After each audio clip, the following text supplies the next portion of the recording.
Honorable Chairperson and Professor D. Gangadhar, Senior Most Professor, and the President, who is now acting in absence of the Professor Rajat Bhattacharya, Professor Islam. He is a good friend of mine. Actually, my paper is Thoughts on Philosophical Anthropology. You take this paper as a roadmap, not the final one. So any suggestion, any criticism are always welcome to me. Actually, I have touched both the field, one from the Western and another from the Indian concept. I started with the Kant in the transcendental doctrine of method part of the Critique of Pure Reason. Kant remarks that our philosophical inquiries turn on finding the answer to the three questions. What are the three questions? What can I know? What I ought to do? What can I hope for? And he also added the question that what is man? So this is very, very important question, and all these questions are to be had our determining, import and importance of the last mentioned question, what is man? And he also refashioned this question, what can I know as a man, and second, accordingly also, what can I hope for as a man, what I ought to do as a man. So you see that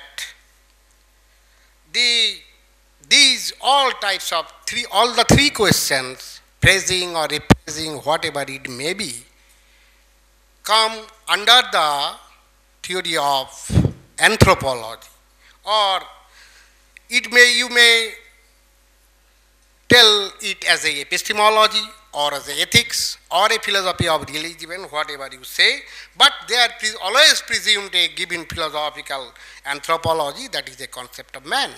The first we have to know what actually the man is, according for Kant, that man is an embodied consciousness or positioned in space and time and pulled apart by the opposing forces of inclination and reason. The embodied consciousness the man is a prince of tragedy. And the term tragedy is actually the Western concept. But Kant used this term in a philosophical sense.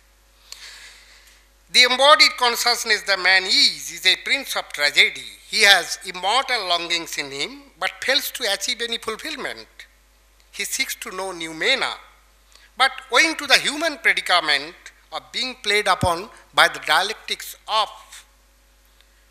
spatiality, temporality, a priori categories of the understanding, man can only know phenomena. And you know that the unconditioned noumena elude him forever. So man only can know the phenomena. And you know that and this is man's tragedy on the epistemic front. And knowledge is, you know, all of you, according to Kant, is a schematized judgment. And on the ethical side, man aspires to become a holy will, but at the end, he only hopes to be happy, nothing else. So this is also another tragedy. And you know that this philosophical anthropology later developed by many philosophers, Max Scheler, his famous book, The Nature of Sympathy, Martin Buber, famous book, I and Thou, and in Spain also you know Mono's The Tragic View of Life, and later also the empiricist, famous empiricist, Hume, it was also developed. But what sort of question the man is? If the question is asked to the Plato, he would give, or he, as a demand, he will search for a definition, the concept of man. But like what is triangle? But you know that man is hardly so exact a concept of a triangle. It comes to be understood in the light of cultural values, religious faith, political system, the structure of the power and society. And the tendency towards essentialism here manifests at various levels of culture, religion, politics, and accordingly the question, Plato's answer to the question, what is man, would hardly become from Wittgenstein. So I will skip up all this. What about, now I will turn to the Indian scenario. What about the image of moksha in the fourfold scheme of the Hindi view, the life of a man, or dharma, artha, kam, moksha? And what decision shall we take about the Buddhist concept of man as a sentient being traveling towards nirvana through cycles of birth and rebirth? In the Mahayana formulation, a perfected man's life attained to the notion of a deferred nirvana for the welfare of the human being. In point of fact, every knowledge system projects its unique concept of man. You know, the Lokayato upholds the view, the ideal of human life is to enjoy the blessing of life. And asceticism regarded as an ideal and religious observations are but as a hoax. And in the times before Buddha, there was a widespread acceptance of the Lokayata view of life. Even some of the Buddha's teachers had sympathy with the Lokayatas. In common with the Lokayatas, Buddha held that there is no eternal soul, survives a man's death. And you know the Lokayata concept of man is also clearly different from the Advaita concept of man, the apparent and the real. And the Sankhya concept of man as Purusha, deluded by the ontological howler of Aviveka, is something different from the Nyaya position, Nyaya Vaisheshika position.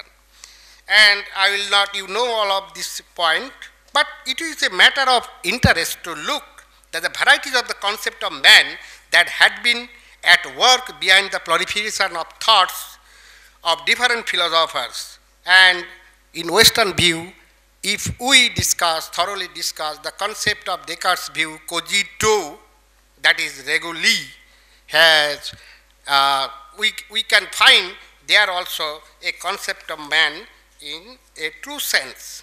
And everywhere, if you see that the concept of man either suffers from abhyapti or otibhyapti. So I don't want to discuss because time is very limited. And long before the postmodernism started in twinkle on the philosophical horizon, the Buddhists reconstructed the Jaina concept of Pudgal, the empirical self devoid of any other trans-empirical dimension. There are only 5 skandhas without plus. And in our time, Sri Aurobindo formulated his view of man, placing him on the ontological ladder as a creature of beyonding. Ever seeking in the overpass the borders set up by the mind, man is transitional being, a little difference of Rabindranath Tagore's concept of man at the angle of surplus. As a concept of man likely to be wrongly understood in the escapist slogan, running away from the demands of ethical living, Tagore's concept of surplus explains the possibility of culture and civilization, and it is offered as a critique of utilitarianism. This is a point often missed by the enthusiastic critics. For Tagore, man's moral sense itself is rooted in the surplus. The role played by imagination as the synthetic unity of appreciation of Kant's system of knowledge is what Tagore intends to suggest by the concept of surplus. The point is that to be human is to be creative, and the surplus is the domain of creativity in the realm of arts, science, ethics, and human striving towards the perfection beyond the narrow hedonism and utilitarianism concerns for the survival. This brings us closer to the concept of freedom, which is an analog of creativity of even Tagore's surplus. Freedom is an analytic correlate of creativity, and freedom is a cognitive trait in man which refuses to accept any given state of affairs as ontologically final. Most of us live in the cycle of dead habits, leading an worthless, unexamined life. What plays unexamined life is not worth living. His point about the self-critical mode of awareness, earlier you have all heard there from our respected speaker in the first half. Mode of awareness had come to the heighten in the dialogue of another modern Indian thinker, Krishnamurti. His book, What Are You Doing With Your Life? You please read. It's a remarkable book intended to arouse us from our dead and habitual slumber. Nothing is to be taken for granted as an unquestioned manner. This is not a skepticism simpliciter. This is what sectors emphasis prescribed for ataraxia or peace of man, peace of mind and tranquility. We will all traveling over the Pacific in the dark night. We hope to reach the heaven of freedom. What sort of land we are looking for? It has got to be one that Rabindranath, in his famous poem Naivedya 72, he quotes, where the mind is without fear, where the head is held high, where the knowledge is free, where the clear stream of reason has not lost its way into the dairy, desert sands of dead habits, where the world has not been broken up into the fragments of narrow domestic walls, where tireless striving stretches its arms towards perfection. Here most of the from West Bengal are kindly present here. So the Kavita, the poem is Chitta jetha bhoy shunno uchcho jetha sir, জ্ঞান যেথা মুক্ত যেথা গৃহের প্রাচীর আপন প্রাঙ্গণ তলে দিবস সর্বরি বসুধারে রাখে নাই খণ্ড ক্ষুদ্র করি. So let us awaken into the heaven of freedom and discover our concept of man for ourselves. Thank you.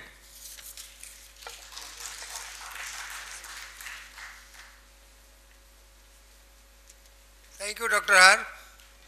Harh. Should I expect somebody to comment or to ask a short question?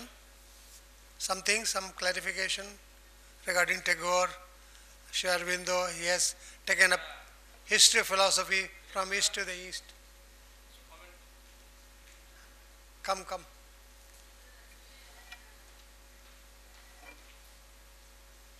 Please.